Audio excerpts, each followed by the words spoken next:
স্ত্রীকে ভালো রাখা মানে ভালো খাবার আর বাসস্থান নয়, তার আত্মিক শান্তিটা খুবই জরুরি। সবাই বিলাসিতায় সুখী হয় না। একজন স্বামী মানে যারা হাত ধরে তার স্ত্রী সব ছেড়ে আজীবন কাটিয়ে দেবে, যার ফলে তার সর্বগুণ থাকা প্রয়োজন, অথচ সমাজ স্ত্রীর পেছনে লেগে থাকে তাকে জজ করতে।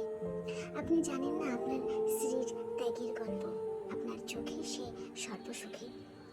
এরকম হলে সমস্যা আপনার চোখের সাথে অন্তরেরও। আপনি আসলে তাকে উপলব্ধি করতে পারেন না।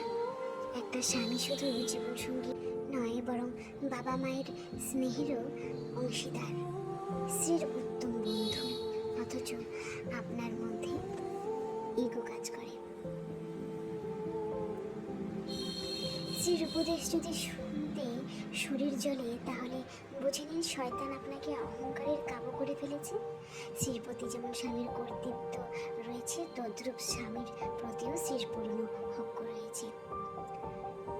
সংসার জীবনে কলহ আসবে, কিন্তু সেই কলহে জবান দিয়ে যেন এমন কিছু বের যেন না হয় যেটা সাংসারিক জীবনটায় বিষাদ করে দেয়।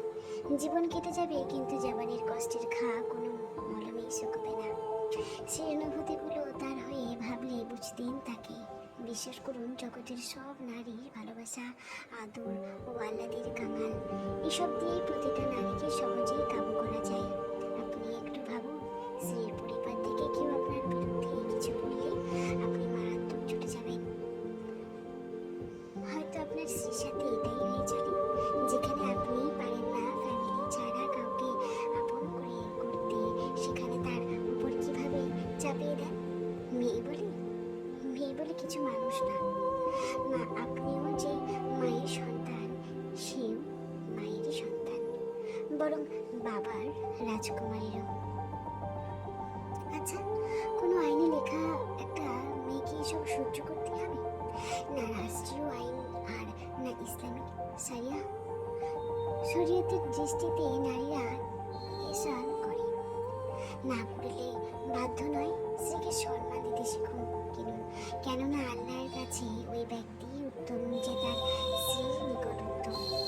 আমার কথা না, হাসিদের কথা। একজন স্বামীকে খুব বেশি সাপোর্টিভ হতে হয়। উত্তম জীবনসঙ্গী না পেলে জীবনটা এত বেশি তিক্ত হয়, এটাও ঠিক সবার নসিবে সব জুটে না, থাকে না। অপূর্ণ চলুক এভাবেই। এই তো কয়টা দিন, মৃত্যু আসলেই তো সব শেষ। দুনিয়ায় কষ্টের বিনিময়ে আমার আল্লাহর কাছে সুখ চেয়ে নেব পরকালে।